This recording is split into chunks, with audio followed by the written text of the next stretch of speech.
Good evening to all of you. कैसे हैं आप सभी? आई होप आप अच्छे होंगे और अपने सीटेट की एग्ज़ाम की तैयारी में जुटे हुए होंगे। आप सबको पता है कि 20 अगस्त को होने वाला सीटेट ऑफलाइन एग्ज़ाम है, तो उसीलिए हम आपकी सारी प्रिपरेशन करवा रहे हैं। हर एक टॉपिक का आपको पर्टिकुलर वीडियो दिया जा रहा है जिससे आपका हर कॉन्सेप्ट क्लियर हो जाए।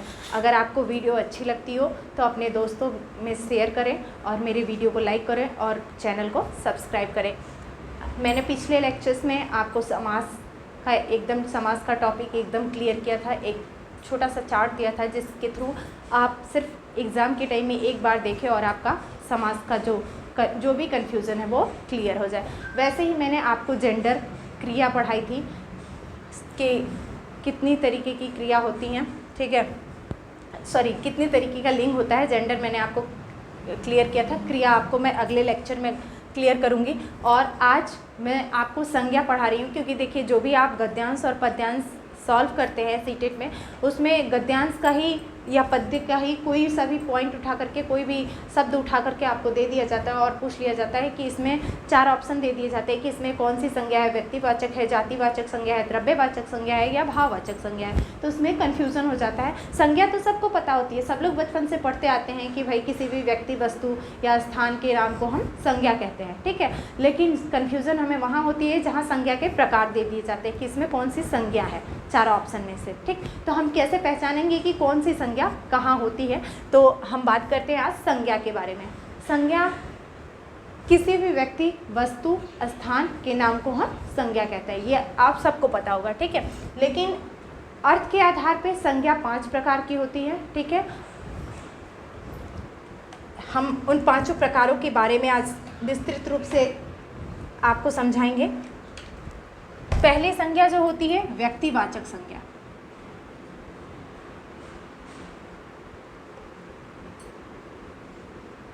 आपको एकदम नाम से ही क्लियर हो जाएगा कि आखिर ये संज्ञा कह क्या रही है, ठीक, ताकि आपको एग्जाम के दौरान कोई भी कंफ्यूजन ना हो। व्यक्तिवाचक संज्ञा, ठीक है। दूसरा होता है जातिवाचक संज्ञा।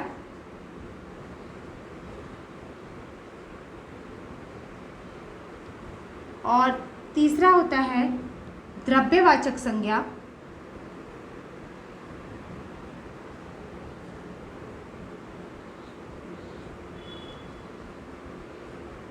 द्रव्यवाचक संज्ञा।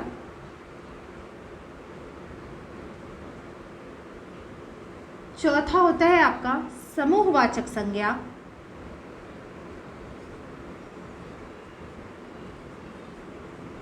समूहवाचक संज्ञा।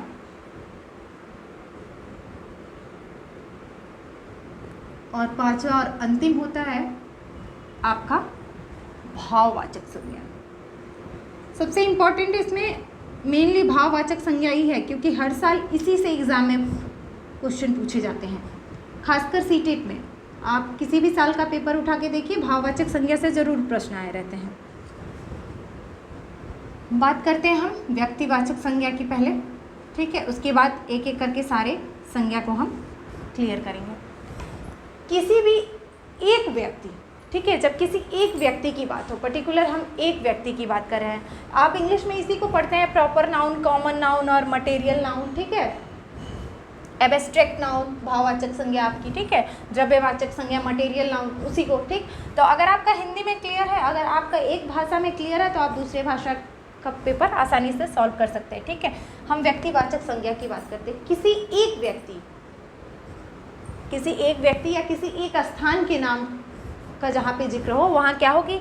व्यक्तिवाचक संज्ञा हो। ये हमने क्या कहा कि आपको सिर्फ इसके नाम से ही क्लियर हो जाएगा, आपको कहीं ज़्यादा दिमाग लगाने की कोई आवश्यकता नहीं है, सिर्फ इसके नाम से क्लियर हो जाएगा कि कहाँ पे व्यक्तिवाचक संज्ञा। हमने कहा यहाँ पे पर्टिकुलर किसी एक व्यक्ति का नाम हो, जैसे आप वो नाम कुछ भी ले सकते हैं, लता, ठीक है, श्याम, कोई पर्टिकुलर एक व्यक्ति हो गया, कोई पर्टिकुलर एक स्थान आप ले लीजिए, लखनऊ, दिल्ली, ये सब क्या हो गए? कोई व्यक्तिवाचक संज्ञा हुई, ठीक है। किसी व्यक्ति, वस्तु या स्थान के नाम को, ठीक है, जैसे गंगा, यमुना, ये सब के सब क्या हैं? आपके व्यक्तिवाचक संज्ञा है। किसी एक जगह का हम डिस्कशन कर रहे हैं, किसी एक पर्टिकुलर व्यक्ति की बात कर रहे हैं, ठीक। तो हमारा क्या हुआ वहाँ व्यक्तिवाचक संज्ञा। जहाँ जातिवाचक संज्ञा, जाति का मतलब कोई एक जाति स्पेशल, ठीक है। हमने कह दिया कि हाँ हम इस, जैसे हमने कह दिया पर्वत, ठीक है, तो पर्वत क्या हो गया आपका जातिवाचक संज्ञा आ गया, ठीक है। उसमें कोई भी पर्वत आ सकता है भाई, ठीक है। जैसे आप कोई भी पर्वत ले लीजिए, हिमालय ले लीजिए, कंचनजंगा ले लीजिए, अरावली ले लीजिए, ठीक, सतपूर्णा ले लीजिए, ये जितने भी पर्वत होंगे आपके सब क्या हो गए आपके जातिवाचक संज्ञा के अंतर्गत आ गए। यदि वही हिमालय पर्टिकुलर एक नाम दे करके पूछा रहता कि हिमालय में कौन सी संज्ञा है, तब आप कहते कि व्यक्तिवाचक संज्ञा है, ठीक है। लेकिन उसने लिख दिया कि पर्वतों या पर्वत में कौन सी संज्ञा है, तो आप क्या कहेंगे वहाँ जातिवाचक, किसी एक विशेष जाति का बोध कराया गया है, इसलिए वहाँ पर जातिवाचक संज्ञा है, ठीक है। पर्वत हो गया आपका, नदी हो गया ना, लड़की हो गई, ठीक, इन सब में क्या होता है आपका जातिवाचक संज्ञा। लड़की मतलब एक समूह की बात कराई जा रही है कि उस लड़कियों में कोई भी आ सकता है, कोई भी लड़की का नाम आप लिख सकते हैं, रीता, गीता, सीमा, ठीक है। तो यानी वहाँ पे क्या हो गया आपका, जहाँ लड़की का शब्द का जिक्र है, ठीक है, वहाँ जातिवाचक संज्ञा हो गया। यदि पर्टिकुलर नाम है, रीमा, सीमा है, तो वहाँ पे क्या हो गया आपका व्यक्तिवाचक संज्ञा हो गई, ठीक। बात करते हैं द्रव्यवाचक संज्ञा की हम, ठीक। द्रव्यवाचक संज्ञा में आप कोई सा भी ठोस पदार्थ, ठीक, कोई भी द्रव और कोई भी गैस, ये सब के सब किस में आ जाएंगे आपके, सब द्रव्यवाचक संज्ञा में आ जाएंगे। ठोस में आप कुछ भी ले लीजिए, सोना, लोहा, लकड़ी, ठीक। जबकि अगर यही सोना किसी लड़की का नाम दे करके पूछ दिया जाए तो वहाँ पे आप व्यक्तिवाचक संज्ञा लगाएंगे, ठीक है। जबकि ये ऐसे मटेरियल के रूप में पूछा जाए यानी द्रव्य के रूप में, तो आप यहाँ पे द्रव्यवाचक संज्ञा लगाएंगे। सोना, चांदी, लोहा, हीरा, ठीक है, हीरा, मोती, कुछ भी हो सकता है, कोई भी ठोस पदार्थ, वो क्या होगा आपका द्रव्यवाचक संज्ञा। द्रव में आप कुछ भी ले सकते हैं, पानी, दूध, जूस, ठीक है, ये सब के सब क्या हो जाएंगे, शराब, ये सब आपके द्रव्यवाचक संज्ञा हो गए, ठीक। गैस में आप कुछ भी ले सकते हैं, किसी भी गैस का पर्टिकुलर नाम दे दिया जाए तो वो भी क्या होगी द्रव्यवाचक संज्ञा होगी। जैसे नाइट्रोजन, हीलियम, कोई भी गैस आपको दे दी जाए तो वो क्या होगी आपकी द्रव्यवाचक संज्ञा होगी। नाइट्रोजन हो गया, ऑक्सीजन हो गया, हीलियम हो गया,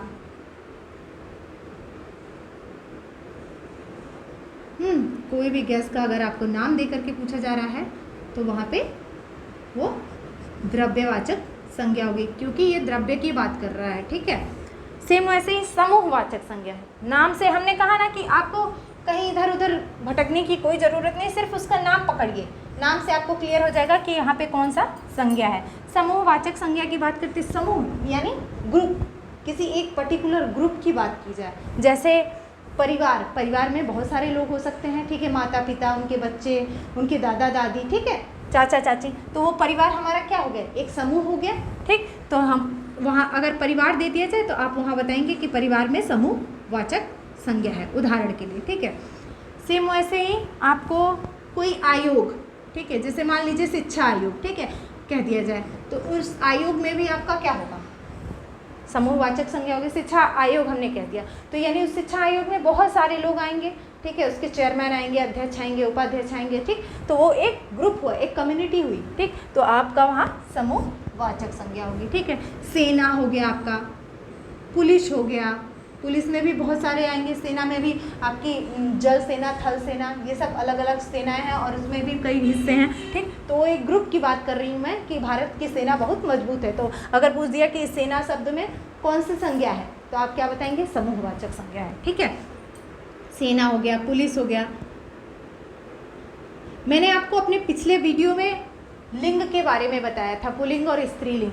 ध्यान रखिएगा जितने भी शब्द होते हैं सत्ता वाले, ठीक है, यानी विधानसभा, लोकसभा, ठीक है, संसद, पुलिस, सेना, ये जितने भी सत्ता वाले शब्द होते हैं ना वो सब के सब क्या होते हैं स्त्रीलिंग होते हैं, ठीक है, ये हमेशा ध्यान रखिएगा। हमने बात की यहाँ पे समूहवाचक संज्ञा की, यानी जो भी कहीं पे भी ग्रुप की बात आ जाए, ठीक है, तो वहाँ पे हमारा क्या हो जाएगा, समूहवाचक संज्ञा। हमने कहा सिर्फ नाम पे जाइएगा, बाकी आपको अपने आप क्लियर कर लेंगे कि इसमें कौन सी संज्ञा है। बात करते हैं हम भाववाचक संज्ञा की। भाव यानी हमारी जो अंतरात्मा की दशा होती है, यानी किसी की मनोस्थिति या किसी का मन की स्थिति या उसके मन की दशा को ही हम क्या कहते हैं, भाव कहते हैं। इंग्लिश में उसे हम एब्स्ट्रैक्ट नाउन कहते हैं और हिंदी में हम उसे भाववाचक संज्ञा कहते हैं। मेनली ये संज्ञा जो होती है वो विशेषण से आप इसको बदल सकते हैं। जैसे मान लीजिए कोई भी व्यक्तिवाचक संज्ञा दे दिया गया या कोई भी जातिवाचक संज्ञा दे दी गई, हम उसमें विशेषण लगा करके बदल सकते हैं, ठीक है, भाववाचक संज्ञा में। जैसे मान लीजिए क्रोध, ये हमारी मन की भावना है, ठीक है, हमारा भाव है कि हमें बहुत क्रोध आता है, तो ये क्रोध शब्द क्या हुआ, भाववाचक संज्ञा, हमारी भावना है। दया, ये क्या हो गया, एक भाव है, तो वो भी क्या हुआ आपका भाववाचक संज्ञा। मिठास, ईर्ष्या, घृणा, ये सब के सब क्या हैं, आपके भाववाचक संज्ञा है ना। यानी कहीं पे भी अगर किसी के मन की दशा के बारे में बता दिया जाए तो वो क्या होता है, सब भाववाचक संज्ञा होती है, ठीक है। जैसे सपोज दैट सुंदर, हमने कहा कि सुंदर एक विशेषण है, ठीक है, अगर आप इसको भाववाचक संज्ञा में बदलना हो तो आप क्या करेंगे, इसमें प्रत्यय लगा दीजिए। सुंदरता, सुंदरता यानी उसकी स्थिति, मनोस्थिति या उसकी दशा के बारे में आप बता रहे हैं, ठीक है, तो वो क्या हो गई, आपकी भाववाचक संज्ञा हो गई, ठीक है, सुंदरता, ठीक। वैसे ही आप कोई सा भी शब्द ले लीजिए, जैसे घबराहट, ये भी क्या हुआ, एक भाववाचक संज्ञा हो गई, जबकि इसमें प्रत्यय लगा हुआ है आहट, ठीक है।